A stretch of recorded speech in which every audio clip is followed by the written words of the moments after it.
ನಮಸ್ಕಾರ. ಮುಖ್ಯಾಂಶಗಳು. ಕೇಂದ್ರ ಗೃಹ ಸಚಿವ ಅಮಿತ್ ಶಾ ನಿವಾಸದಲ್ಲಿ ಸಭೆ, ರೈತರ ಕಾಯ್ದೆ ಸೇರಿ ಪ್ರಮುಖ ವಿಷಯಗಳ ಕುರಿತು ಮಹತ್ವದ ಚರ್ಚೆ. ಬೆಂಗಳೂರಿನಲ್ಲಿ 3ನೇ ಹಂತದ ಕೋವಿಡ್ ಲಸಿಕೆ ಪ್ರಯೋಗ ಆರಂಭ, ಸಕಾರಾತ್ಮಕ ಫಲಿತಾಂಶ ನಿರೀಕ್ಷೆ, ಆತ್ಮನಿರ್ಭರ್ ಭಾರತಕ್ಕೆ ಮಹತ್ವದ ಮೈಲಿಗಲ್ಲು, ಮುಖ್ಯಮಂತ್ರಿ ಬಿಎಸ್ ಯಡಿಯೂರಪ್ಪ. ಬಂಗಾಳ ಕೊಲ್ಲಿಯಲ್ಲಿ ಬುರೇವಿ ಚಂಡಮಾರುತ ಪ್ರಬಲ, ದಕ್ಷಿಣ ರಾಜ್ಯಗಳಲ್ಲಿ ಭಾರೀ ಮಳೆ ನಿರೀಕ್ಷೆ, ರಕ್ಷಣಾ ಪಡೆಗಳ ನಿಯೋಜನೆ. ಹಾಗೂ ಕ್ರಿಕೆಟ್, ಕ್ಯಾನ್ಬೆರಾದಲ್ಲಿ 3ನೇ ಹಾಗೂ ಅಂತಿಮ ಏಕದಿನ ಕ್ರಿಕೆಟ್ ಪಂದ್ಯ, ಆಸ್ಟ್ರೇಲಿಯಾಕ್ಕೆ 303 ರನ್ಗಳ ಗುರಿ ನೀಡಿದ ಭಾರತ.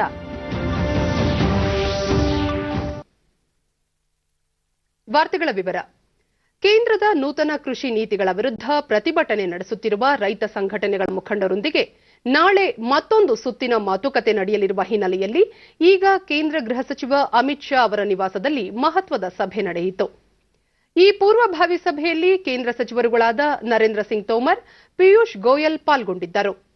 ನಿನ್ನೆ ರೈತ ಮುಖಂಡರೊಂದಿಗೆ ಕೇಂದ್ರ ಕೃಷಿ ಸಚಿವ ನರೇಂದ್ರ ಸಿಂಗ್ ತೋಮರ್ ಮತ್ತು ವಾಣಿಜ್ಯ ಸಚಿವ ಪಿಯೂಷ್ ಗೋಯಲ್ ಮತ್ತಿತರರು ನಡೆಸಿದ ಸಭೆ ಅಪೂರ್ಣವಾಗಿದ್ದು, ನಾಳೆ 4ನೇ ಸುತ್ತಿನ ಸಭೆ ನಡೆಸಲು ತೀರ್ಮಾನಿಸಿರುವ ಹಿನ್ನೆಲೆಯಲ್ಲಿ ಈ ಸಭೆ ಮಹತ್ವ ಪಡೆದುಕೊಂಡಿದೆ. ಕೇಂದ್ರ ಸರ್ಕಾರ ಅನ್ನದಾತರ ಕಲ್ಯಾಣಕ್ಕಾಗಿ ಹಲವಾರು ಕ್ರಮಗಳನ್ನು ಕೈಗೊಂಡಿದ್ದು, ಈಗ ಕೈಗೊಳ್ಳಲಾಗಿರುವ ಕೃಷಿ ಸುಧಾರಣಾ ಶಾಸನಗಳು ಅವರಿಗೆ ವರದಾನವೇ ಹೊರತು ಶಾಪವಲ್ಲ ಎಂಬುದನ್ನು ಮನವರಿಕೆ ಮಾಡಿಸುವ ಕುರಿತಂತೆ ಮತ್ತು ಈ ಬಗ್ಗೆ ಹಬ್ಬುತ್ತಿರುವ ವದಂತಿಗಳ ವಿಚಾರದಲ್ಲಿ ಸ್ಪಷ್ಟನೆ ನೀಡಿ ರೈತರ ಮನವೊಲಿಸುವ ಬಗ್ಗೆ ಸಭೆಯಲ್ಲಿ ಚರ್ಚಿಸುವ ನಿರೀಕ್ಷೆಯಿದೆ. ಕಳೆದ 3 ದಿನಗಳಲ್ಲಿ ಉನ್ನತ ಬಿಜೆಪಿ ನಾಯಕರ ನಡುವೆ ನಡೆಯುತ್ತಿರುವ 3ನೇ ಸಭೆ ಇದಾಗಿದೆ. Speaking with the media after the meeting, the agriculture minister said the third round of talks with the farmers and the meeting was very cordial. ಬೆಂಗಳೂರಿನ ವೈದೇಹಿ ವೈದ್ಯಕೀಯ ಕಾಲೇಜಿನಲ್ಲಿ ಭಾರತ್ ಬಯೋಟೆಕ್ ಕಂಪನಿಯ ಕೋವ್ಯಾಕ್ಸಿನ್ ಸಾರ್ಸ್ ಕೋವಿಡ್ ಲಸಿಕೆಯ 3ನೇ ಹಂತದ ಪ್ರಯೋಗಕ್ಕೆ ಇಂದು ಮುಖ್ಯಮಂತ್ರಿ ಬಿಎಸ್ ಯಡಿಯೂರಪ್ಪ ಆನ್ಲೈನ್ ಮೂಲಕ ಚಾಲನೆ ನೀಡಿದರು. ನಂತರ ಅವರು ವೈದ್ಯ ಸಮೂಹಕ್ಕೆ ಶುಭ ಹಾರೈಸಿ, ಕೋವಿಡ್-19 ತುರ್ತು ಪರಿಸ್ಥಿತಿಯಲ್ಲಿ ಅನೇಕ ಕಂಪನಿಗಳು ಇಂತಹ ಪ್ರಯೋಗದಲ್ಲಿ ತೊಡಗಿಸಿಕೊಂಡಿವೆ. ಕೋವಿಡ್-19ಕ್ಕೆ ಸಂಬಂಧಿಸಿದಂತೆ 3ನೇ ಹಂತದ ಪ್ರಯೋಗ ಆರಂಭಗೊಂಡಿದ್ದು, ಸಕಾರಾತ್ಮಕ ಫಲಿತಾಂಶ ಲಭ್ಯವಾಗುವ ವಿಶ್ವಾಸವಿದೆ ಎಂದರು. ದೇಶದ ಆರೋಗ್ಯದ ದೃಷ್ಟಿಯಿಂದ ಇದು ಮಹತ್ವದ ಬೆಳವಣಿಗೆಯಾಗಿದ್ದು, ಆತ್ಮನಿರ್ಭರ ಭಾರತಕ್ಕೆ ಮಹತ್ವದ ಮೈಲಿಗಲ್ಲಾಗಲಿದೆ ಎಂದು ಮುಖ್ಯಮಂತ್ರಿ ಹೇಳಿದರು. ಆರೋಗ್ಯ ಮತ್ತು ವೈದ್ಯಕೀಯ ಶಿಕ್ಷಣ ಸಚಿವ ಡಾ ಕೆ ಸುಧಾಕರ್, ದೇಶದ 12 ರಾಜ್ಯಗಳಲ್ಲಿ ಕೋವಿಡ್ ಲಸಿಕೆಯ ಪ್ರಯೋಗ ನಡೆಯುತ್ತಿದೆ. ಇಂದು ಬೆಂಗಳೂರಿನಲ್ಲಿ ಅಂತಿಮ ಹಂತದ ಪ್ರಯೋಗ ಆರಂಭವಾಗಿದೆ. ರಾಜ್ಯದಲ್ಲಿ 18 ವರ್ಷ ಮೇಲ್ಪಟ್ಟ 1600 ರಿಂದ 1800 ಜನರಿಗೆ ಲಸಿಕೆ ನೀಡುವ ಉದ್ದೇಶ ಹೊಂದಲಾಗಿದೆ ಎಂದು ತಿಳಿಸಿದರು.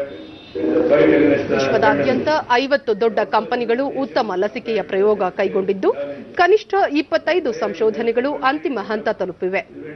ದೇಶದಲ್ಲಿ ಆತ್ಮನಿರ್ಭರ ಭಾರತ ಯೋಜನೆಯಡಿಯಲ್ಲಿ 5 ಸಂಶೋಧನೆಗಳು ಅಂತಿಮ ಹಂತದಲ್ಲಿವೆ.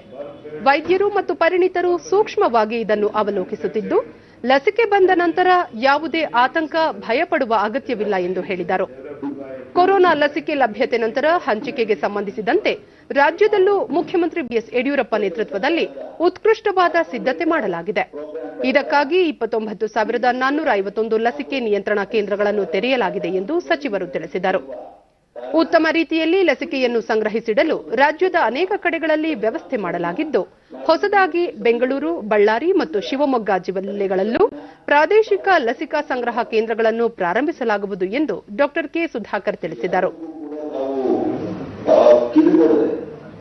ಏನು ಉತ್ತಮವಾಗಿರ್ತಕ್ಕಂಥ ಲಸಿಕೆ ವರ್ಷಗಳ ಮೇಲ್ಪಟ್ಟು 26,000 ಜನರಿಗೆ ಮಾಡುವಂಥದ್ದು, ನಮ್ಮ ಕರ್ನಾಟಕದಲ್ಲಿ ಸುಮಾರು 1,600 ರಿಂದ 1,800 ಜನಕ್ಕೆ 25 ಸಂಶೋಧನೆಗಳು ಅಂತಿಮ ಘಟ್ಟ ತಲುಪಿದೆ. ಈಗಾಗಲೇ ನಾವು ನೋಡಿದ್ವಿ, ಕಳೆದ ವಾರ ಮಾನ್ಯ ಪ್ರಧಾನಮಂತ್ರಿಗಳು ಒಂದೇ ದಿವಸ ಹೈದರಾಬಾದ್ಗೆ, ಪುಣೆಗೆ ಮತ್ತು ಅಹಮದಾಬಾದ್ ಮಾರಕ ಕೊರೋನಾ ನಿಗ್ರಹಿಸುವ ನಿಟ್ಟಿನಲ್ಲಿ ಭಾರತೀಯ ವೈದ್ಯಕೀಯ ಸಂಶೋಧನಾ ಸಂಸ್ಥೆ ಮತ್ತು ಹೈದರಾಬಾದ್ ಮೂಲದ ಭಾರತ್ ಬಯೋಟೆಕ್ ದೇಶೀಯವಾಗಿ ಅಭಿವೃದ್ಧಿಪಡಿಸುತ್ತಿರುವ ಕೋವ್ಯಾಕ್ಸಿನ್ ಲಸಿಕೆಯ 3ನೇ ಹಂತದ ಚಿಕಿತ್ಸಾಲಯ ಪ್ರಯೋಗ ಇಂದು ಆರಂಭಗೊಂಡಿದೆ. ಕೋಲ್ಕತಾದ ಕಾಲರಾ ಮತ್ತು ಎಂಟರಿಕ್ ರೋಗಗಳ ರಾಷ್ಟ್ರೀಯ ಸಂಸ್ಥೆಯಲ್ಲಿ ಸುಮಾರು 1,000 ಕಾರ್ಯಕರ್ತರಿಗೆ ಲಸಿಕೆ ನೀಡಲಾಗುತ್ತಿದೆ. ಈ ಪೈಕಿ ಅರ್ಧಕ್ಕೂ ಹೆಚ್ಚು ಕಾರ್ಯಕರ್ತರು ಮೊದಲ ಹಂತದ ಪ್ರಯೋಗದಲ್ಲಿ ಲಸಿಕೆ ಪಡೆದಿದ್ದರು. ಮೊದಲ ಹಂತದಲ್ಲಿ ಲಸಿಕೆ ಪಡೆದ ಕಾರ್ಯಕರ್ತರಿಗೆ 4 ವಾರಗಳ ಬಳಿಕ ಈಗ ಮತ್ತೆ ಲಸಿಕೆ ನೀಡಲಾಗುತ್ತಿದೆ. ಕೊರೋನಾ ರೋಗ ನಿರೋಧಕ ಸಾಮರ್ಥ್ಯದ ಪರಿಶೋಧನೆಗಾಗಿ ಈ ಪ್ರಯೋಗ ನಡೆಸಲಾಗುತ್ತಿದೆ. ಭಾರತ ಸರ್ಕಾರ ಪರಿಸರ ಮಾಲಿನ್ಯದ ವಿರುದ್ಧ ಸಾರಿದ್ದು ಮುಂದಿನ 5 ವರ್ಷಗಳಲ್ಲಿ ದೇಶದ 100 ನಗರಗಳಲ್ಲಿ ಮಾಲಿನ್ಯವನ್ನು ತಗ್ಗಿಸುವ ಸಂಕಲ್ಪ ಮಾಡಿದೆ ಎಂದು ಕೇಂದ್ರ ವಾರ್ತಾ ಮತ್ತು ಪ್ರಸಾರ ಹಾಗೂ ಪರಿಸರ ಖಾತೆ ಸಚಿವ ಪ್ರಕಾಶ್ ಜಾವಡೇಕರ್ ತಿಳಿಸಿದ್ದಾರೆ. ರಾಷ್ಟ್ರೀಯ ಮಾಲಿನ್ಯ ನಿಯಂತ್ರಣ ದಿನವಾದ ಇಂದು ಟ್ವೀಟ್ನಲ್ಲಿ ಅವರು ಪ್ರಧಾನಿ ನರೇಂದ್ರ ಮೋದಿ ಅವರ ವಿಡಿಯೋವೊಂದನ್ನು ಹಂಚಿಕೊಂಡಿದ್ದಾರೆ. ಆರೋಗ್ಯ ಮತ್ತು ಕುಟುಂಬ ಕಲ್ಯಾಣ ಸಚಿವ ಡಾ ಹರ್ಷವರ್ಧನ್ ಟ್ವೀಟ್ ಮಾಡಿದ್ದು, ಸ್ವಚ್ಛ ಗಾಳಿ ಮತ್ತು ಶುದ್ಧ ನೀರು ಮಾನವ ಕುಲಕ್ಕೆ ಲಭ್ಯವಿರುವ ಅತಿ ಅಮೂಲ್ಯ ಸಂಪನ್ಮೂಲವಾಗಿದೆ ಎಂದು ತಿಳಿಸಿದ್ದಾರೆ.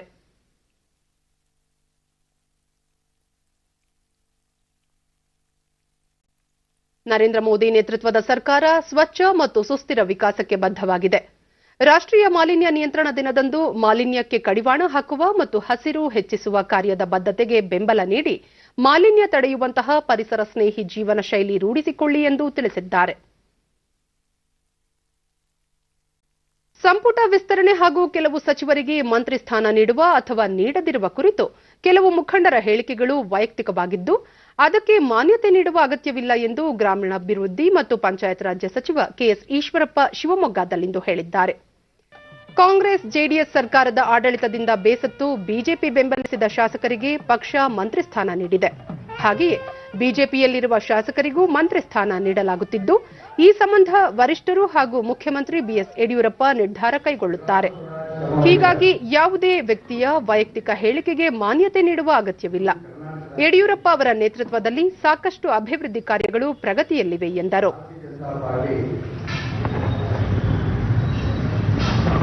ಹಳ್ಳಿಗಳಲ್ಲಿ ಮೂಲಸೌಕರ್ಯಗಳನ್ನು ಕೊಡುವ ನಿಟ್ಟಿನಲ್ಲಿ ಆಸಕ್ತಿಯಿಂದ ಮುಂದುವರೆದ ಯುವಕರಿಗೆ ಹಿರಿಯರಿಗೆ ಚುನಾವಣೆಯಲ್ಲಿ ಗೆಲ್ಲಿಸಲೇಬೇಕು ಅಂತ ನಿಶ್ಚಯ ಮಾಡಿಕೊಂಡಿರುವಂಥ ಪಾರ್ಟಿ ಬಿಜೆಪಿ. ಇದರಲ್ಲಿ ಗ್ರಾಮ ಸ್ವರಾಜ್ ಸಮಾವೇಶ ತಯಾರಿಗೋಸ್ಕರ ಇಡೀ ಕರ್ನಾಟಕದಲ್ಲಿ ನಡೀತಾ ಇದೆ. ಕಾಂಗ್ರೆಸ್ ಸೀಟುಗಳಲ್ಲಿ ಕಿತ್ಕೊಂಡ್ವಿ ನಾವು. ಜನ ನಮ್ಮ ಜೊತೆ ಬಂದರು. ಇವ್ರು ಯಾರೋ 3-4 ಜನ ಹೇಳಿಕೆ ಕೊಡ್ತಾರಲ್ಲ, ಅವರೇ ಭಾರತೀಯ ಜನತಾ ಪಾರ್ಟಿ ಅಲ್ಲ. ಇವರು ಭಾರತೀಯ ಜನತಾ ಪಾರ್ಟಿಗೆ ಅನ್ಯಾಯ ಮಾಡ್ತಿದ್ದಾರೆ, ಬೀದಿ ತರ್ತಾ ಇದ್ದಾರೆ. ನೋವು ನಮ್ಮ ಕಾರ್ಯಕರ್ತರಿಗೆ ಜನಕ್ಕಿದೆ. ಅವ್ರು ಯಾವ್ದಾದ್ರು ಬುದ್ಧಿ ಕೊಡ್ತಾರೆ. ಮೋದಿ ಜೊತೆಗೆ ಯಡಿಯೂರಪ್ಪ ಜೊತೆ ಇದ್ದೀವಿ ಅಂತ ರಾಜ್ಯ ಜನ ತೋರಿಸ್ತಾ ಇದ್ದಾರೆ. ಅದೇ ರೀತಿ ಗ್ರಾಮ ಪಂಚಾಯತಿ ಚುನಾವಣೆಯಲ್ಲೂ ಕೂಡ ಖಂಡಿತ ನಮಗೆ ವಿಶ್ವಾಸ ಇದೆ. ಎಷ್ಟು ಅಭಿವೃದ್ಧಿ ಕೆಲಸ. ನಾನೇ ಗ್ರಾಮೀಣಾಭಿವೃದ್ಧಿ ಸಚಿವರಾಗಿ ನೋಡ್ತಾ ಇದ್ದಲ್ಲ, 1500 ಕೋಟಿ ರೂಪಾಯಿ ರಸ್ತೆಗಳು ಕೊಟ್ಟರೆ ಯಡಿಯೂರಪ್ಪ ರಾಜ್ಯದ ಇತಿಹಾಸದಲ್ಲಿ ಯಾರು ಕೊಟ್ಟಿರಲಿಲ್ಲ. ತಳಮಟ್ಟದಲ್ಲಿ ಪಕ್ಷ ಬಲವರ್ಧನೆ ಸಂಬಂಧ ಬಿಜೆಪಿ ಹಮ್ಮಿಕೊಂಡಿರುವ ಗ್ರಾಮ ಸ್ವರಾಜ್ಯ ಸಮಾವೇಶವನ್ನು ಕೊಪ್ಪಳ ನಗರದಲ್ಲಿ ನಿನ್ನೆ ಉಪಮುಖ್ಯಮಂತ್ರಿ ಲಕ್ಷ್ಮಣ ಸವದಿ ಉದ್ಘಾಟಿಸಿದರು. ಸಚಿವರಾದ ಬಿ ಶ್ರೀರಾಮುಲು, ಆನಂದ್ ಸಿಂಗ್ ಮತ್ತು ಸಂಸದ ಸಂಗಣ್ಣ ಕರಡಿ ಸೇರಿದಂತೆ ಹಲವರು ಉಪಸ್ಥಿತರಿದ್ದರು.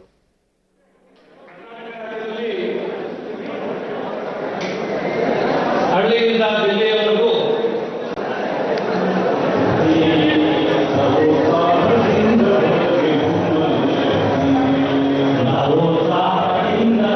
ಗ್ರಾಮ ಸ್ವರಾಜ್ಯ ಲಕ್ಷ್ಮಣ ಸವದಿ ರಾಜ್ಯಾದ್ಯಂತ ಪಕ್ಷವನ್ನು ಮತ್ತಷ್ಟು ಬಲವರ್ಧನೆಗೊಳಿಸುವ ನಿಟ್ಟಿನಲ್ಲಿ ಬಿಜೆಪಿ ರಾಜ್ಯದ ಎಲ್ಲ ಜಿಲ್ಲೆಗಳಲ್ಲಿ ಒಟ್ಟು 62 ಗ್ರಾಮ ಸ್ವರಾಜ್ಯ ಸಭೆಗಳನ್ನು ಹಮ್ಮಿಕೊಂಡಿದೆ.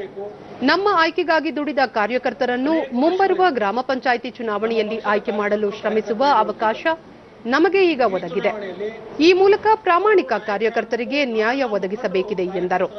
ಚುನಾವಣೆಯನ್ನ ಮುಂದಿಟ್ಟು ಅವರನ್ನ ಗೆಲ್ಲಿಸಿ ಅಧಿಕಾರದ ಗದ್ದುಗೆಯಲ್ಲಿ ಗ್ರಾಮ ಪಂಚಾಯಿತಿಗಳಲ್ಲಿ ಭಾರತೀಯ ಜನತಾ ಪಕ್ಷದ ಬಹುಮತವನ್ನು ಸಾಬೀತು ಮಾಡಬೇಕು. ರಾಜ್ಯದಲ್ಲಿ 5808 ಗ್ರಾಮ ಪಂಚಾಯಿತಿಗಳಿದ್ದಾವೆ.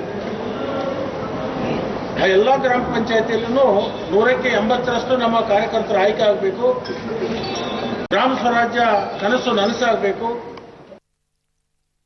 ಗೃಹ ಸಚಿವ ಬಸವರಾಜ ಬೊಮ್ಮಾಯಿ ಬೆಳಗಾವಿಯಲ್ಲಿ ನಿನ್ನೆ ತರಬೇತಿ ಪಡೆದ ವಿಶೇಷ ಮೀಸಲು ಪೊಲೀಸ್ ಪೇದೆಗಳ ನಿರ್ಗಮನ ಪಥ ಸಂಚಲನದಲ್ಲಿ ಪಾಲ್ಗೊಂಡು ಗೌರವ ವಂದನೆ ಸ್ವೀಕರಿಸಿದರು.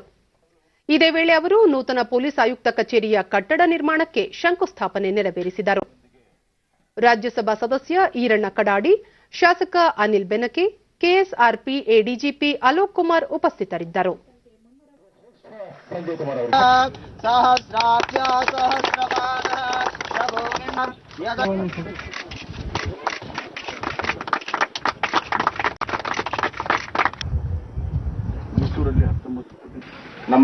ಬಳಿಕ ಸಚಿವ ಬೊಮ್ಮಾಯಿ ಮುಂದಿನ ವರ್ಷದಿಂದ ರಾಜ್ಯದ ಪೊಲೀಸರನ್ನು ಸ್ಕಾಟ್ಲೆಂಡ್, ಅಮೆರಿಕದಂತಹ ಆಧುನಿಕ ಪೊಲೀಸ್ ಸಂಸ್ಥೆಗಳಿಗೆ ಉನ್ನತ ತರಬೇತಿಗೆ ಕಳುಹಿಸಲಾಗುವುದು. ಬಳಿಕ ಅಲ್ಲಿನ ಪರಿಣಿತ ಪೊಲೀಸರನ್ನು ಕರೆತಂದು ತರಬೇತಿ ಕೊಡಿಸುವ ವಿನಿಮಯ ಕಾರ್ಯಕ್ರಮ ಜಾರಿಗೊಳಿಸಲಾಗುವುದು. ಹೆಚ್ಚಿನ ದಕ್ಷತೆ, ಪ್ರಾಮಾಣಿಕತೆಯೊಂದಿಗೆ ಕೆಲಸ ಮಾಡುವ ಮೂಲಕ ಪೊಲೀಸ್ ಇಲಾಖೆಗೆ ಗೌರವ ತರಬೇಕು ಎಂದು ಅವರು ಕರೆ ನೀಡಿದರು. ಬಳಿಕ ಸುದ್ದಿಗಾರರೊಂದಿಗೆ ಪೊಲೀಸ್ ಅಧಿಕಾರಿಗಳಿಗೆ ಮಿಲಿಟರಿ ಅಧಿಕಾರಿಗಳ ಮಾದರಿಯಲ್ಲಿ ತರಬೇತಿ ನೀಡುವ ಉದ್ದೇಶದಿಂದ ಬೆಳಗಾವಿಯಲ್ಲಿ ರಾಷ್ಟ್ರೀಯ ತರಬೇತಿ ಅಕಾಡೆಮಿ ಸ್ಥಾಪಿಸಲಾಗುವುದು. ಮಧ್ಯಮ ಹಂತದ ಪೊಲೀಸ್ ಅಧಿಕಾರಿಗಳಿಗೆ ತರಬೇತಿ ನೀಡುವ ಮೂಲಕ ಅವರ ಕೌಶಲ್ಯ ಹೆಚ್ಚಿಸಲಾಗುವುದು. ಪೊಲೀಸ್ ವ್ಯವಸ್ಥೆಯಲ್ಲಿ ಸುಧಾರಣೆ ತರಲು ಡಿಜಿಪಿ ನೇತೃತ್ವದಲ್ಲಿ ಸಮಿತಿ ರಚಿಸಲಾಗಿದ್ದು, ವರದಿ ಅನ್ವಯ ಸುಧಾರಣಾ ಕ್ರಮ ತೆಗೆದುಕೊಳ್ಳಲಾಗುವುದು. ಸನ್ನಡತೆ ಆಧಾರದಲ್ಲಿ ಕೈದಿಗಳನ್ನು ಬಿಡುಗಡೆ ಮಾಡಲು ಪ್ರಕ್ರಿಯೆ ಆರಂಭಿಸಲಾಗುವುದು ಎಂದು ತಿಳಿಸಿದರು. ರಾಜ್ಯದಲ್ಲಿ ನಮ್ಮ ಪಕ್ಷಕ್ಕೆ ಜನಾದೇಶವಿದ್ದು, ಉಳಿದ ಪೂರ್ಣಾವಧಿಗೆ ಯಡಿಯೂರಪ್ಪ ಅವರೇ ಮುಖ್ಯಮಂತ್ರಿಯಾಗಿ ಮುಂದುವರಿಯಲಿದ್ದಾರೆ ಎಂದು ಅವರು ಸ್ಪಷ್ಟಪಡಿಸಿದರು. ತರಬೇಕು ಅನ್ನುವಂಥ ಚಿಂತನೆ ಇದೆ. ಅದಕ್ಕೆ ಅತ್ಯಂತ ಯೋಗ್ಯವಾದ ಸ್ಥಳ ಬೆಳಗಾಂ ಅಂತ ನಾವು ಆಯ್ಕೆ ಮಾಡಿದ್ದೇವೆ. Let me complete. ಈ ಮಧ್ಯೆ ಭಾನುವಾರದಿಂದ 3 ದಿನಗಳ ಕಾಲ ರಾಜ್ಯ ಮೀಸಲು ಪೊಲೀಸ್ ಪಡೆ ಆಯೋಜಿಸಿರುವ ರಾಜ್ಯ ಮಟ್ಟದ ಸಾಂಸ್ಕೃತಿಕ ಉತ್ಸವ ಗಮನ ಸೆಳೆಯಿತು. ರಾಜ್ಯದ ವಿವಿಧ ಜಿಲ್ಲೆಗಳಿಂದ ಆಗಮಿಸಿದ ಪೊಲೀಸ್ ಮೀಸಲು ಸಿಬ್ಬಂದಿ ಗಾಯನ, ನೃತ್ಯ ಸೇರಿದಂತೆ ವೈವಿಧ್ಯಮಯ ಕಾರ್ಯಕ್ರಮಗಳನ್ನು ನಡೆಸಿಕೊಟ್ಟರು.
ಬಂಗಾಳಕೊಲ್ಲಿಯಲ್ಲಿ ಚಂಡಮಾರುತ ಪ್ರಬಲಗೊಳ್ಳುತ್ತಿರುವ ಹಿನ್ನೆಲೆಯಲ್ಲಿ ದಕ್ಷಿಣ ರಾಜ್ಯಗಳಾದ ತಮಿಳುನಾಡು, ಕೇರಳ, ಪುದುಚೇರಿ ಮತ್ತು ಆಂಧ್ರಪ್ರದೇಶದ ಕೆಲವು ಭಾಗಗಳಲ್ಲಿ ಭಾರೀ ಮಳೆಯಾಗಲಿದೆ ಎಂದು ಹವಾಮಾನ ಇಲಾಖೆ ಮುನ್ನೆಚ್ಚರಿಕೆ ನೀಡಿದೆ.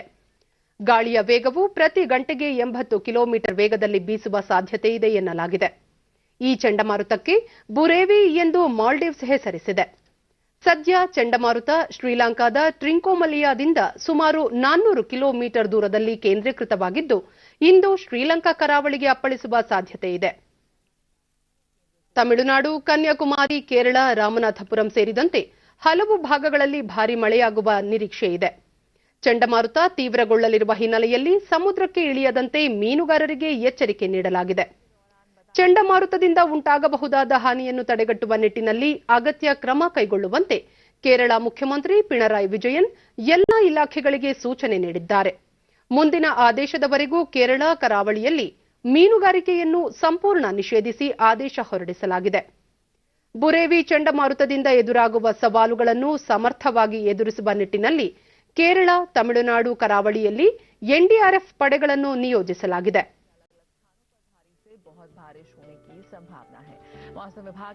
ಕೇಂದ್ರ ವಾಣಿಜ್ಯ ಮತ್ತು ಕೈಗಾರಿಕಾ ಸಚಿವ ಪಿಯೂಷ್ ಗೋಯಲ್ ಇಂದು ವಿಡಿಯೋ ಕಾನ್ಫರೆನ್ಸ್ ಮೂಲಕ ನಡೆಯಲಿರುವ ಭಾರತೀಯ ವ್ಯಾಪಾರ ಮಂಡಳಿ ಸಭೆಯ ಅಧ್ಯಕ್ಷತೆ ವಹಿಸಲಿದ್ದಾರೆ. ನೂತನ ವ್ಯಾಪಾರ ನೀತಿ ಮತ್ತು ದೇಶೀಯ ತಯಾರಿಕೆ ಹಾಗೂ ರಫ್ತಿಗೆ ಉತ್ತೇಜನ ಕಲ್ಪಿಸುವ ಕಾರ್ಯತಂತ್ರಗಳ ಕುರಿತು ಸಭೆಯಲ್ಲಿ ಪ್ರಮುಖವಾಗಿ ಚರ್ಚೆ ನಡೆಸಲಾಗುತ್ತದೆ.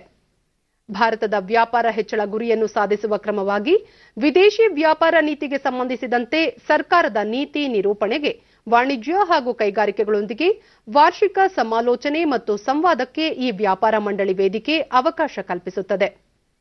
ಆತ್ಮನಿರ್ಭರ ಭಾರತಕ್ಕಾಗಿ ರಫ್ತು ಮತ್ತು ಆಮದು ಸಾಮರ್ಥ್ಯ ಹೂಡಿಕೆ ಹಾಗೂ ಇನ್ನಿತರ ಕಾರ್ಯತಂತ್ರಗಳ ಕುರಿತು ಚರ್ಚೆ ನಡೆಸಲಾಗುತ್ತದೆ. ಉತ್ತರ ಪ್ರದೇಶ ಮುಖ್ಯಮಂತ್ರಿ ಯೋಗಿ ಆದಿತ್ಯನಾಥ್ ಅವರಿಂದು ಮುಂಬೈ ಷೇರುಪೇಟೆಯಲ್ಲಿ ಲಖನೌ ಮುನಿಸಿಪಲ್ ಕಾರ್ಪೊರೇಷನ್ ಬಾಂಡ್ಗಳ ಲಿಸ್ಟಿಂಗ್ಗೆ ಚಾಲನೆ ನೀಡಿದರು. ನಂತರ ಅವರು ಲಖನೌ ಮುನಿಸಿಪಲ್ ಕಾರ್ಪೊರೇಷನ್ ಬಿಡುಗಡೆ ಮಾಡಿರುವ 200 ಕೋಟಿ ರೂಪಾಯಿಗಳ ಬಾಂಡ್ ಹೊಸ ಅಧ್ಯಾಯದ ಆರಂಭಕ್ಕೆ ನಾಂದಿ ಹಾಡಲಿದೆ ಎಂದರು. ಇದೇ ಮಾರ್ಗವನ್ನು ಗಾಜಿಯಾಬಾದ್, ವಾರಣಾಸಿ, ಆಗ್ರಾ ಮತ್ತು ಕಾನ್ಪುರದಂತೆ ಇತರ ನಗರಗಳು ಅಳವಡಿಸಿಕೊಳ್ಳಲು ಉತ್ತರ ಪ್ರದೇಶ ಸರ್ಕಾರ ಚಿಂತಿಸುತ್ತಿದೆ. ಲಖನೌ ಈಗ ನಿಧಿ ಸಂಗ್ರಹಕ್ಕಾಗಿ ಬಾಂಡ್ ಮಾರ್ಗವನ್ನು ಅಳವಡಿಸಿಕೊಂಡ ದೇಶದ 9ನೇ ನಗರವಾಗಿದೆ. ಈ ಹಣವನ್ನು ಕುಡಿಯುವ ನೀರು, ವಸತಿ ಸೇರಿದಂತೆ ವಿವಿಧ ಮೂಲಸೌಕರ್ಯ ಯೋಜನೆಗಳಲ್ಲಿ ಹೂಡಿಕೆ ಮಾಡಲಾಗುತ್ತದೆ.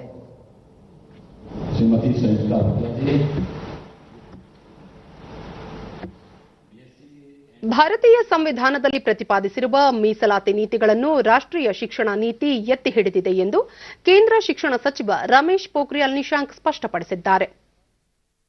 ಹೊಸ ರಾಷ್ಟ್ರೀಯ ಶಿಕ್ಷಣ ನೀತಿ ಜಾರಿ ಜೊತೆಗೆ ಪರಿಶಿಷ್ಟ ಜಾತಿ, ಪಂಗಡ, ಹಿಂದುಳಿದ ವರ್ಗಗಳು, ದಿವ್ಯಾಂಗರು, ಇತರೆ ಸಾಮಾಜಿಕ ಆರ್ಥಿಕ ಅನಾನುಕೂಲಕರ ಸಮೂಹಗಳು ಶೈಕ್ಷಣಿಕವಾಗಿ ಸೇರ್ಪಡೆಗೊಳ್ಳಲು ಪ್ರಸ್ತುತದ ಕಾರ್ಯಕ್ರಮಗಳು ಮತ್ತು ನೀತಿಗಳು ಮುಂದುವರಿಯಲಿವೆ ಎಂದು ತಮ್ಮ ಹೇಳಿಕೆಯಲ್ಲಿ ತಿಳಿಸಿದ್ದಾರೆ.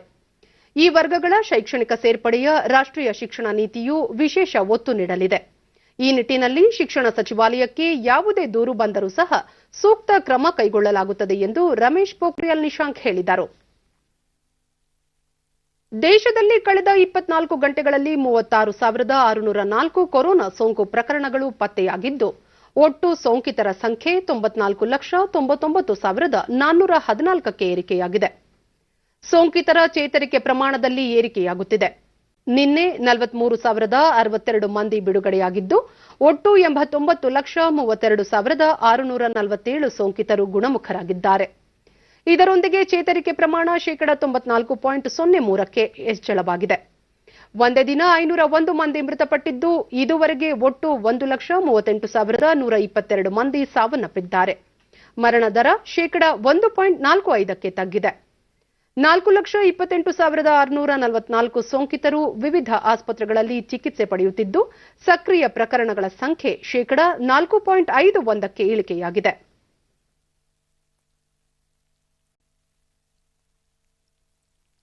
ಮಾರಕ ಕೋವಿಡ್ ಮಹಾಮಾರಿಯ ವಿರುದ್ಧ ಹೋರಾಡುತ್ತಿರುವ ಭಾರತ ಪ್ರಕರಣವನ್ನು ತಡೆಯುವ ನಿಟ್ಟಿನಲ್ಲಿ ಸೋಂಕು ಪತ್ತೆ ಪರೀಕ್ಷೆ, ಸಂಪರ್ಕ ಪತ್ತೆ ಮತ್ತು ಸೂಕ್ತ ಹಾಗೂ ಸಕಾಲಿಕ ಚಿಕಿತ್ಸೆಗೆ ಒತ್ತು ನೀಡಿದ್ದು, ದೇಶದಾದ್ಯಂತ ವ್ಯಾಪಕವಾಗಿ ಕೊರೋನಾ ಮಾದರಿ ಪರೀಕ್ಷೆ ನಡೆಸುತ್ತಿದೆ.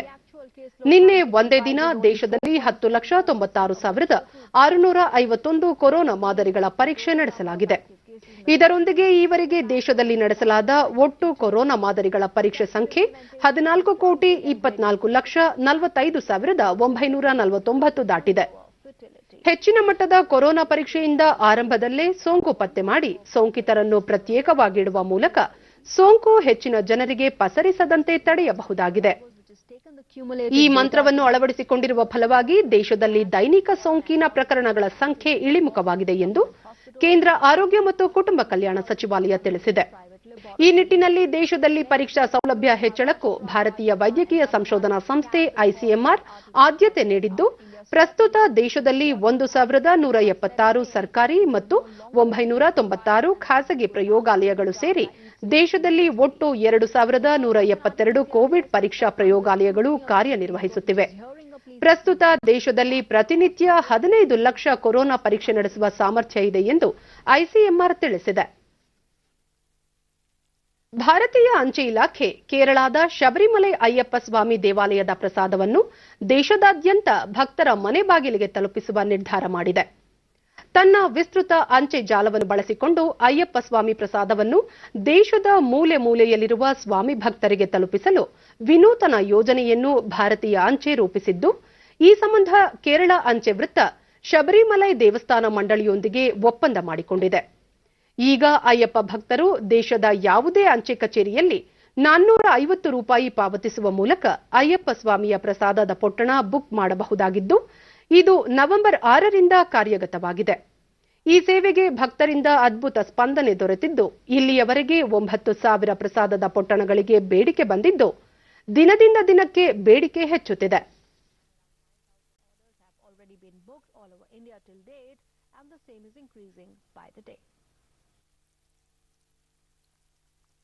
ರಾಯಚೂರು ಕೃಷಿ ಉತ್ಪನ್ನ ಮಾರುಕಟ್ಟೆಯು 95 ಎಕರೆ ವಿಸ್ತೀರ್ಣ ಭೂಮಿಯನ್ನು ಹೊಂದಿರುವ ದೊಡ್ಡದಾದ ಮಾರುಕಟ್ಟೆಯಾಗಿದ್ದು, ಸುಮಾರು 120 ಅಂಗಡಿಗಳನ್ನು ಒಳಗೊಂಡಿದೆ.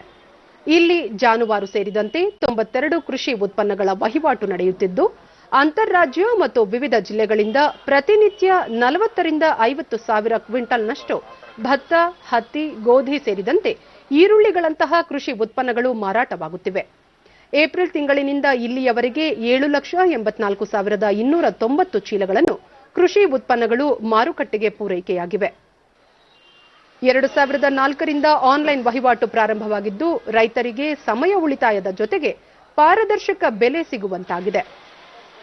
ರೈತರಿಗೆ ಶುದ್ಧ ಕುಡಿಯುವ ನೀರು, ನೆರಳಿನ ವ್ಯವಸ್ಥೆ ಸೇರಿದಂತೆ ಶೌಚಾಲಯ, ಸುಗಮ ರಸ್ತೆಯ ಎಲ್ಲ ಮೂಲಭೂತ ಸೌಕರ್ಯಗಳನ್ನು ಒದಗಿಸಲಾಗಿದೆ. ಕೃಷಿ ಉತ್ಪನ್ನ ಮಾರುಕಟ್ಟೆ ಸಮಿತಿ ಕಾರ್ಯದರ್ಶಿ ರಂಗನಾಥ್ ದೇಸಾಯಿ, ಅಂತಾರಾಜ್ಯ ಸೇರಿದಂತೆ ರಾಜ್ಯದ ವಿವಿಧ ಭಾಗಗಳಿಂದ ಭತ್ತ, ಗೋಧಿ, ಹತ್ತಿಗಳಂತಹ ಕೃಷಿ ಉತ್ಪನ್ನಗಳು ಮಾರುಕಟ್ಟೆಗೆ ಬರುತ್ತಿವೆ. ಇಲ್ಲಿ ರೈತರಿಗೆ ಎಲ್ಲ ರೀತಿಯ ಮೂಲಭೂತ ಸೌಲಭ್ಯಗಳನ್ನು ಒದಗಿಸಲಾಗಿದೆ ಎಂದು ತಿಳಿಸಿದರು. ಎಲ್ಲ ವ್ಯಾಪಾರಸ್ಥರು ಬಂದು ತಮ್ಮ ದರಗಳನ್ನು ನಮೂದಿಸುವುದರ ಮುಖಾಂತರ ನಮೂದಿಸಿದ ನಂತರ 3 ಗಂಟೆ ನಂತರ ಅದನ್ನು ಈ ಕಾರ್ಯಗಳನ್ನು ನಾವು ಡಿಕ್ಲೇರ್ ಮಾಡ್ಕೊಳ್ತೀವಿ. ಯಾರು ಹೆಚ್ಚು ರೇಟನ್ನು ಪಡೆದಿರ್ತಾರೋ ಅಂತ ಹೆಚ್ಚಿನ ರೇಟಿಗೆ ಅದು ಆಟೋಮೆಟಿಕ್ ಡಿಸ್ಪ್ಲೇ ಆಗೋದ್ರ ಮುಖಾಂತರ ವ್ಯಾಪಾರ ವಹಿವಾಟು ಸ್ಟಾರ್ಟ್ ಆಗುತ್ತೆ. ಇದು ಈ ಒಂದು ಮಾರ್ಕೆಟಲ್ಲಿ ನಡೆದು ಬಂದಿರತಕ್ಕಂಥ ಒಂದು ಇದು. ರಾಯಚೂರು ಕೃಷಿ ಉತ್ಪನ್ನ ಮಾರುಕಟ್ಟೆ ಸಮಿತಿಯ ಜಿಲ್ಲಾ ಕೃಷಿ ಉತ್ಪನ್ನ ಮಾರುಕಟ್ಟೆ ಸಮಿತಿ ಅಧ್ಯಕ್ಷ ರಾಮನಗೌಡ ಕರಡಿಗುಡ್ಡ, ಎಪಿಎಂಸಿಯ ಮೂಲಕ ರೈತರಿಗೆ ಎಲ್ಲ ರೀತಿ ಧನಾತ್ಮಕ ಸಹಕಾರ ನೀಡುತ್ತಿದ್ದೇವೆ. ಶುದ್ಧ ಕುಡಿಯುವ ನೀರಿನ ಘಟಕ, ಶೌಚಾಲಯ ಸೇರಿದಂತೆ ಅನೇಕ ಮೂಲಭೂತ ಸೌಕರ್ಯಗಳನ್ನು ಒದಗಿಸಿದ್ದೇವೆ ಎಂದರು. ಸಾರ್ವಜನಿಕರಿಗೆ ಅನುಕೂಲವಾಗುವಂತೆ ಕುಡಿಯುವ ನೀರು, ಬೆಳಕಿನ ವ್ಯವಸ್ಥೆ, ಉತ್ತಮವಾಗಿ ರಸ್ತೆಗಳನ್ನು ಒದಗಿಸಲಾಗಿದೆ. ದೇವದುರ್ಗದಲ್ಲಿ ರಸ್ತೆ 7 ಕೋಟಿ ರೂಪಾಯಿ ರಸ್ತೆ ನಿರ್ಮಾಣವಾಗಿದೆ. ಮುಂದೆ ಮೂಲಭೂತ ಸೌಕರ್ಯಕ್ಕೆ ಅನುಕೂಲ ಮಾಡಿಕೊಟ್ಟಿದೆ. ರೈತ ನಾಗನಗೌಡ, ಆನ್ಲೈನ್ ಟೆಂಡರ್ ಮುಖಾಂತರ ವಹಿವಾಟು ನಡೆಯುವುದರಿಂದ ವ್ಯಾಪಾರ ಪಾರದರ್ಶಕವಾಗಿದೆ. ಹಾಗಾಗಿ ಎಲ್ಲ ರೈತರು ತಮ್ಮ ಉತ್ಪನ್ನಗಳನ್ನು ಎಪಿಎಂಸಿಗೆ ಮಾರಾಟ ಮಾಡಲು ಸಿದ್ಧರಿದ್ದೇವೆ ಎಂದರು. ಭತ್ತ ಬಂತು, ಆ ಭತ್ತವನ್ನ ನೇರವಾಗಿ ಮಿಲ್ಗಳಿಗೆ ಹೋಗಿ ಮಾರಾಟ ಮಾಡುವಂತ ವ್ಯವಸ್ಥೆ ಇರುತ್ತೆ. ಯಾಕಂದ್ರೆ ಇಲ್ಲಿ ಟೆಂಡರ್ನಲ್ಲಿ ಹಾಕಿ ಮಾರೋದ್ರಿಂದ ಈ ಎಪಿಡೆಮಿಕ್ ಕೊರೋನಾ ಎಲ್ಲರಿಗೆ ಹಬ್ಬುತ್ತದ, ಆದರೆ ರೈತರಿಗೆ ತ್ರಾಸ ಆಗಬಾರ್ದು ಅಂತ ತೆಲಂಗಾಣ MLAಗಳಿಗೆ ಎಲ್ಲರೂ ರಿಕ್ವೆಸ್ಟ್ ಮಾಡಿ ಆ ಕಡೆ ಧಾರಣೆ ಕಡಿಮೆ ಇತ್ತು. ನಮ್ಮಲ್ಲೇ ಬಂದು ಖರೀದಿದಾರ ವರಪ್ರಸಾದ್, ಆನ್ಲೈನ್ ವಹಿವಾಟು ನಡೆಯುವುದರಿಂದ ಸಮಯ ಉಳಿತಾಯವಾಗುವುದರ ಜೊತೆಗೆ ಯಾವುದೇ ಸಮಸ್ಯೆಗಳು ಇಲ್ಲವೆಂದು ಅಭಿಪ್ರಾಯಪಟ್ಟರು. ನಾವು ಫೀಡ್ ಮಾಡ್ಕೊಂಡು ಬರ್ತೀವಿ, ರೇಟ್ಗಳು ಪ್ರತಿಯೊಂದು ಲಾಟ್ ನೋಡ್ಕೊಂಡು ರೇಟ್ಗಳು ಹಾಕೊಂಡು ಬರ್ತೀವಿ. ಬಂದು ಇಲ್ಲಿ ಸಿಸ್ಟಮಲ್ಲಿ ಫೀಡ್ ಮಾಡ್ತೀವಿ. ಸಿಸ್ಟಮಲ್ಲಿ ಫೀಡ್ ಆದಮೇಲೆ ಮಧ್ಯಾಹ್ನ 3 ಗಂಟೆ ಸುಮಾರು APMC ಸರ್ವರಿಂದ ಆಟೋಮೆಟಿಕ್ ಆಗಿ ಯಾರ್ದು ಎಷ್ಟು ಬಿಡ್ ಇರ್ತಾರೆ ಅವ್ರಿಗೆ ಲಾಟ್ ಕೊಡೋದಾಗುತ್ತೆ. ಆಮೇಲೆ ಅದು ಪ್ರಿಂಟ್ ಬರುತ್ತೆ, ಯಾರ್ಯಾರಿಗೆ ಎಷ್ಟೆಷ್ಟು ಆಗಿದೆ ಅಂತೇಳಿ ಅದನ್ನು ನಾವು ಹಾಕ್ಕೊಂಡು ಗಾಡಿ ಪರ್ಚೇಸ್ ಮಾಡ್ಕೊಂಡು ಹೋಗ್ತೀವಿ. ಅನುಪಯುಕ್ತ ವಸ್ತುಗಳನ್ನು ಬಳಸಿಕೊಂಡು ಆಕರ್ಷಕ ಕಲಾಕೃತಿಗಳಾಗಿ ಪರಿವರ್ತಿಸಿ ಬಳಕೆಗೆ ಯೋಗ್ಯ ವಸ್ತುಗಳನ್ನಾಗಿ ಮಾಡುವುದು ಒಂದು ವಿನೂತನ ಪರಿಕಲ್ಪನೆ. ಉಪಯೋಗಕ್ಕೆ ಬಾರದ ಕೆಲ ವಸ್ತುಗಳನ್ನು ಬಳಸಿಕೊಂಡು ಅಲಂಕಾರಿಕ ವಸ್ತುಗಳು, ಬ್ಯಾಗ್, ಕುಷನ್, ಆಭರಣಗಳನ್ನು ತಯಾರಿಸಬಹುದು ಎಂಬುದನ್ನು ರೀಇಮ್ಯಾಜಿನೇಷನ್ ಸಂಸ್ಥೆ ಸಾಕಾರಗೊಳಿಸಿರುವ ಕುರಿತ ವಿಶೇಷ ವರದಿ ಇಲ್ಲಿದೆ. ಕಸ ಹೆಚ್ಚಾದರೆ ಅದರ ವಿಲೇವಾರಿ ಕೂಡ ಸಮಸ್ಯೆಯೇ. ಹೀಗಿರುವಾಗ ತ್ಯಾಜ್ಯದಿಂದ ಬಳಕೆಗೆ ಅಗತ್ಯವಿರುವ ವಸ್ತು ತಯಾರಿಸಿದರೆ ಸ್ವಲ್ಪ ಮಟ್ಟಿಗೆ ಈ ಸಮಸ್ಯೆ ಕೂಡ ತಗ್ಗಬಹುದು. ಕೇವಲ ಅಲಂಕಾರಿಕ ವಸ್ತು ಮಾತ್ರವಲ್ಲ, ದಿನ ಬಳಕೆಯ ಬ್ಯಾಗ್, ಪೀಠೋಪಕರಣದ ಹೊದಿಕೆ, ಹೀಗೆ ವಿವಿಧ ಉತ್ಪನ್ನಗಳಿಗೆ ಬೇಡ ಎಂದು ಪರಿಗಣಿಸಿದ ವಸ್ತುಗಳಿಂದ ಹೊಸ ರೂಪ ನೀಡಬಹುದು. ಈ ಪರಿಕಲ್ಪನೆಯೊಂದಿಗೆ ರೀಇಮ್ಯಾಜಿನ್ಡ್ ಸಂಸ್ಥೆ ಹೊಸ ಉದ್ಯಮ ಆರಂಭಿಸುವತ್ತ ಚಿಂತನೆ ನಡೆಸಿದೆ. ತ್ಯಾಜ್ಯಗಳಿಂದ ಪರಿಸರ ಮಾಲಿನ್ಯ ಹೆಚ್ಚುತ್ತಿದೆ. ಪರಿಣಾಮಕಾರಿ ತ್ಯಾಜ್ಯ ನಿರ್ವಹಣೆಯಲ್ಲಿ ಮರುಬಳಕೆ ಪ್ರಮುಖವಾಗಿದೆ. ಇದನ್ನು ಆಧರಿಸಿ ಹಳೆಯ ವಸ್ತುಗಳಿಗೆ ಹೊಸ ರೂಪ ನೀಡುವ ಕಾಯಕದಲ್ಲಿ ತೊಡಗಿದೆ ಈ ಸಂಸ್ಥೆ. ಹಳೆಯ ಸೀರೆಯಿಂದ ಕಾರ್ಪೆಟ್, ಆಭರಣ, ಮೊದಲಾದವುಗಳನ್ನು ತಯಾರಿಸಲಾಗಿದೆ. ಅಲ್ಲದೆ ಪೀಠೋಪಕರಣ, ಕಲಾಕೃತಿಗಳು ಅನುಪಯುಕ್ತ ವಸ್ತುಗಳಿಂದ ಹೊರಹೊಮ್ಮಿವೆ. ಇದು ಕುಶಲಕರ್ಮಿಗಳಿಗೆ ಉದ್ಯೋಗವನ್ನೂ ನೀಡಿದೆ. ಡಿಡಿ ನ್ಯೂಸ್ನೊಂದಿಗೆ ಗ್ರಾಹಕಿ ರಂಜನಾ, ಕಸದಿಂದ ತಯಾರಿಸಿದ ಸುಂದರ ಉತ್ಪನ್ನಗಳು ಮನಸೂರೆಗೊಳಿಸುತ್ತಿವೆ. ಇಂತಹ ಕೆಲಸಗಳಲ್ಲಿ ತೊಡಗಿರುವವರಿಗೆ ಹಳೆಯ ಬಟ್ಟೆ ಮೊದಲಾದ ವಸ್ತುಗಳನ್ನು ದಾನ ನೀಡಬಹುದು ಎಂದು ಸಲಹೆ ನೀಡಿದರು. Well, these are really nice. I didn't know this shop existed till my mother told me, and I just brought her here. But I really like the concept. There's clearly a lot of wealth in waste, and so don't waste stuff. Reuse, recycle, upcycle. ವಿನ್ಯಾಸಕ Preetham ತ್ಯಾಜ್ಯ ಎಂದು ಪರಿಗಣಿತವಾಗಿದ್ದ ವಸ್ತುವಿಗೆ ಹೊಸ ರೂಪ ನೀಡುವುದೇ ತಮ್ಮ ಕೆಲಸ. ಎಸೆಯುವ ಬದಲು ಹೊಸದಾಗಿ ಬಳಸಬಹುದು ಎಂದು ವಿವರಿಸಿದರು. ರಿಮ್ಯಾಜಿನಲ್ಲಿ ನಾವು ದಿನನಿತ್ಯವಾಗ್ಲೂ ಏನೇನು ವೇಸ್ಟ್ ಅಂತ ಬರುತ್ತಲ್ಲ, ಆ ವೇಸ್ಟ್ ವಸ್ತುಗಳನ್ನ ತಗೊಂಡು ಅದಕ್ಕೆ ಒಂದು ಪರಿಕಲ್ಪನೆಯನ್ನು ನೀಡಿ ಮತ್ತೆ ಬಳಸುವಂತ ವಸ್ತುಗಳಾಗಿ ಕನ್ವರ್ಟ್ ಮಾಡ್ತೀವಿ. ಈಗ ಇಲ್ಲಿ ನೋಡಿದ್ರೆ ನಾವು ಸೀರೆ ವೇಸ್ಟ್ಗಳನ್ನು, ಹಳೆ ಸೀರೆಗಳನ್ನು ತಗೊಂಡು ಅದರಲ್ಲಿ ಪಟ್ಟಿಗಳಾಗಿ ಮಾಡಿ ಆ ಸೀರೆಗೆ ಮತ್ತೆ ಕಾರ್ಪೆಟ್ಸ್ ಆಗಿ ದರಿಯಾಗಿ ಮಾಡ್ತೀವಿ, ಅದನ್ನ ಸ್ಟೂಲ್ಸ್ ಆಗಿ ಮಾಡ್ತೀವಿ, ಪೌಚಸ್ ತರ ಮಾಡ್ತೀವಿ. ಮತ್ತೆ ಟೈರ್ ವೇಸ್ಟ್ ಬಂದ್ರೆ ಟೈರ್ ವೇಸ್ಟ್ ನ ತಗೊಂಡು ನಾವು ಟೈರ್ಸ್ ಇಂದ ಲ್ಯಾಂಪ್ ಶೇಡ್ಸು, ಟ್ರೇಸು, ಬಾಕ್ಸಸ್ಸು, ಮತ್ತೆ ಹಳೆ ಗ್ಲಾಸ್ ಬಾಟಲ್ಸ್, ವುಡನ್ ಬಾಟಲ್ಸ್ ನ ಕ್ರಿಯೇಟಿವ್ ಆಗಿ ಮತ್ತೆ ಅದರ ಮೇಲೆ ಹ್ಯಾಂಡ್ ಪೇಂಟ್ ಮಾಡಿ ಅದನ್ನ ಯೂಸ್ ಮಾಡೋಂಥ ಪ್ರಾಡಕ್ಟ್ಸ್ ಆಗಿ ಕನ್ವರ್ಟ್ ಮಾಡ್ತೀವಿ.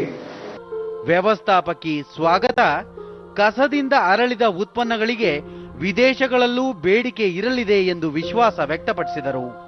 My job role is to look out for different kinds of markets, places where we can actually promote and take our products there, and also to find new markets where our products will be valued, to look for such customers who look for upcycle products. They love our products, and we do have so many customer base over here right now, not only in India but outside India as well, who loves our product. ಸಂಸ್ಥಾಪಕಿ Shailaja ತ್ಯಾಜ್ಯ ಮುಕ್ತ ನಾಡಿನ ಕನಸಿನೊಂದಿಗೆ ಈ ಉದ್ಯಮ ಆರಂಭಿಸಿದೆ. ಇಂತಹ ಕಲೆಯಿಂದ ಕೆಲಸ ಇಲ್ಲದವರಿಗೆ ಉದ್ಯೋಗ ಕೂಡ ಸಿಗಲಿದೆ ಎಂದು ಹೇಳಿದರು. So we source materials like say old saris, old bed sheets and everything from people. So people come forward and donate this waste to us so that we can repurpose them and transform them into products. So many people are now conscious about repurposing and routing their material so that it can be visualized into different products. So a lot of our material actually comes through us through donations, both from individuals as well as corporates and manufacturers. Sensex Mumbai ಷೇರು ಮಾರುಕಟ್ಟೆಯ ಷೇರು ಸಂವೇದಿ ಸೂಚ್ಯಂಕ ಸೆನ್ಸೆಕ್ಸ್ ಆರಂಭಿಕ ವಹಿವಾಟಿನಲ್ಲಿ 60 ಅಂಕಗಳ ಇಳಿಕೆಯೊಂದಿಗೆ 45,595ರಲ್ಲಿತ್ತು. ರಾಷ್ಟ್ರೀಯ ಸಂವೇದಿ ಸೂಚ್ಯಂಕ Nifty ಸಹ 15 ಅಂಕಗಳ ಇಳಿಕೆಯೊಂದಿಗೆ 13,094ರಲ್ಲಿದೆ.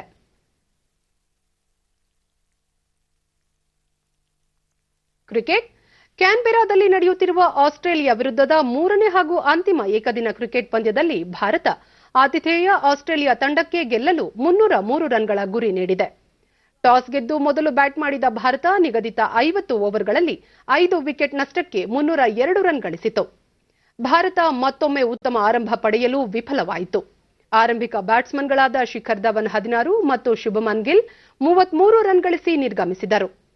ಈ ನಡುವೆ ನಾಯಕ ವಿರಾಟ್ ಕೊಹ್ಲಿ 23 ರನ್ ಗಳಿಸಿದಾಗ ವಿಶ್ವದಲ್ಲೇ ಏಕದಿನ ಕ್ರಿಕೆಟ್ನಲ್ಲಿ ಅತಿ ವೇಗವಾಗಿ 12,000 ರನ್ ಪೂರೈಸಿದ ಆಟಗಾರ ಎಂಬ ಹಿರಿಮೆಗೆ ಪಾತ್ರರಾದರು. 242ನೇ ಇನ್ನಿಂಗ್ಸ್ನಲ್ಲಿ ಕೊಹ್ಲಿ ಈ ಸಾಧನೆ ಮಾಡಿದರು. ಈ ಮುನ್ನ ಸಚಿನ್ ತೆಂಡೂಲ್ಕರ್ 300 ಇನ್ನಿಂಗ್ಸ್ಗಳಲ್ಲಿ ಈ ಮೈಲಿಗಲ್ಲು ಸ್ಥಾಪಿಸಿದ್ದರು. ಅಂತಿಮವಾಗಿ ವಿರಾಟ್ ಕೊಹ್ಲಿ 63 ರನ್ ಗಳಿಸಿದಾಗ ವಿಕೆಟ್ ಕೈಚೆಲ್ಲಿದರು. ಬಳಿಕ ಮುರಿಯದ 5ನೇ ವಿಕೆಟ್ಗೆ ಜತೆಯಾಟದಲ್ಲಿ ಆಲ್ರೌಂಡರ್ಗಳಾದ ಹಾರ್ದಿಕ್ ಪಾಂಡ್ಯ ಮತ್ತು ರವೀಂದ್ರ ಜಡೇಜಾ 150 ಪೇರಿಸುವ ಮೂಲಕ ಭಾರತ ಮೊತ್ತ ತ್ರಿಶತಕದ ಗಡಿ ದಾಟಲು ನೆರವಾದರು. ಹಾರ್ದಿಕ್ ಪಾಂಡ್ಯ ಅಜೇಯ 92 ರನ್ ಹಾಗೂ ರವೀಂದ್ರ ಜಡೇಜಾ ಅಜೇಯ 66 ರನ್ ಗಳಿಸಿದರು. 3 ಪಂದ್ಯಗಳ ಸರಣಿಯಲ್ಲಿ ಈಗಾಗಲೇ 0-2 ಅಂತರದಲ್ಲಿ ಹಿನ್ನಡೆ ಕಂಡಿರುವ ಭಾರತ ಒಂದು ವೇಳೆ ಈ ಪಂದ್ಯದಲ್ಲೂ ಸೋತರೆ ಕ್ಲೀನ್ ಸ್ವೀಪ್ಗೆ ಒಳಗಾಗಬೇಕಾಗುತ್ತದೆ. 303 ರನ್ಗಳ ಗುರಿ ಬೆನ್ನತ್ತಿರುವ ಆಸ್ಟ್ರೇಲಿಯಾ ಇತ್ತೀಚಿನ ವರದಿ ಬಂದಾಗ 5 ಓವರ್ಗಳಲ್ಲಿ 1 ವಿಕೆಟ್ ನಷ್ಟಕ್ಕೆ 25 ರನ್ ಗಳಿಸಿತ್ತು. ಕೊನೆಯಲ್ಲಿ ಮತ್ತೊಮ್ಮೆ ಮುಖ್ಯಾಂಶಗಳು. ಕೇಂದ್ರ ಗೃಹ ಸಚಿವ ಅಮಿತ್ ಶಾ ನಿವಾಸದಲ್ಲಿ ಸಭೆ, ರೈತರ ಕಾಯ್ದೆ ಸೇರಿ ಪ್ರಮುಖ ವಿಷಯಗಳ ಕುರಿತು ಮಹತ್ವದ ಚರ್ಚೆ. ಬೆಂಗಳೂರಿನಲ್ಲಿ 3ನೇ ಹಂತದ ಕೋವಿಡ್ ಲಸಿಕೆ ಪ್ರಯೋಗ ಆರಂಭ, ಸಕಾರಾತ್ಮಕ ಫಲಿತಾಂಶ ನಿರೀಕ್ಷೆ, ಆತ್ಮನಿರ್ಭರ್ ಭಾರತಕ್ಕೆ ಮಹತ್ವದ ಮೈಲಿಗಲ್ಲು, ಮುಖ್ಯಮಂತ್ರಿ ಬಿಎಸ್ ಯಡಿಯೂರಪ್ಪ. ಬಂಗಾಳ ಕೊಲ್ಲಿಯಲ್ಲಿ ಬುರೇವಿ ಚಂಡಮಾರುತ ಪ್ರಬಲ, ದಕ್ಷಿಣ ರಾಜ್ಯಗಳಲ್ಲಿ ಭಾರೀ ಮಳೆ ನಿರೀಕ್ಷೆ, ರಕ್ಷಣಾ ಪಡೆಗಳ ನಿಯೋಜನೆ. ಹಾಗೂ ಕ್ರಿಕೆಟ್, ಕ್ಯಾನ್ಬೆರಾದಲ್ಲಿ 3ನೇ ಹಾಗೂ ಅಂತಿಮ ಏಕದಿನ ಕ್ರಿಕೆಟ್ ಪಂದ್ಯ, ಆಸ್ಟ್ರೇಲಿಯಾಕ್ಕೆ 303 ರನ್ಗಳ ಗುರಿ ನೀಡಿದ ಭಾರತ.